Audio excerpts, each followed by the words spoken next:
fan of defining moments. These moments where you hit a crossroad and bang, you have to go right or left. Something happens, something triggers, and everything changes, and it alters the course of your life. You know, and I'm sure you've had dozens of them over the course of your life. And the thing about defining moments is you don't know that they're a defining moment until afterwards. You know, afterwards you look back and say, well, that changed everything. That little defining moment changed everything.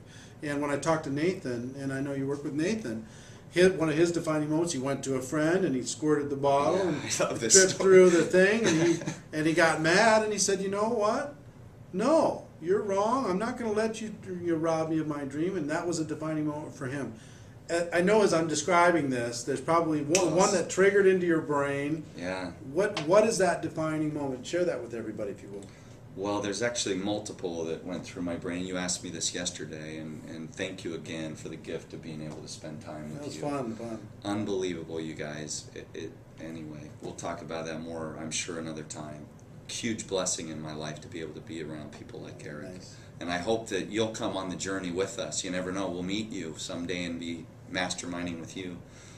For me, Eric, I think, I know this, there have been multiple, and I could talk about them. But the one that really changed everything for me in my career with this industry was the day that I realized it was not really about me. I'm big on personal responsibility, network. It didn't work for me. Of course, you didn't work for it. All of those things, okay? But what I realized is that when it was more about the person that put their trust and integrity and their good name into my care, everything changed. I'll tell you a fast story. Yeah, I have a friend. What created that? Yeah. I called somebody from Eastern Europe. I had served a mission there, church service mission. I lived there for 2 years. This guy had made, you know, he was an entrepreneur, but in his best year, he was able to make a couple $1,000. Wow. Getting his family out of the country. I called him and I told him that I'd found what we'd looked for our entire lives that we could do together. You don't just open up a business with a high barrier of entry and huge risk and bank loans and everything in the rest of the world. And the greatest country in the world is still hard here for entrepreneurial ventures. He trusted me, sells everything. His wife, who's pregnant, 2 kids, they moved to New Zealand, and he comes to the U.S. because the family couldn't get visas. And he was here for 6 months, and he was going to everything. I knew what to put him through to help him have the experiences to learn, you know, meeting the right people, being around the right things. And he just was not having any success. And I remember I was in Orange, California, and I got an email from him, and he was not complaining in any way. He just reminded me that I'd made a commitment to him, that he trusted me with his life and his family. And he said, I haven't made any money here, we're not having success. And I just think maybe I need to go home and find something else to do. And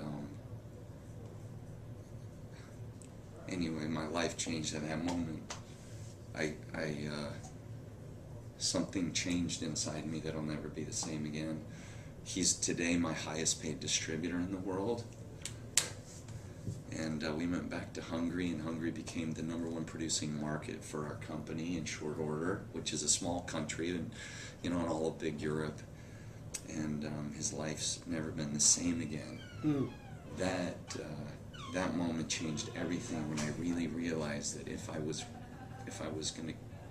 I'd forget myself and serve other people, that was the secret for me. Yeah. So there you go.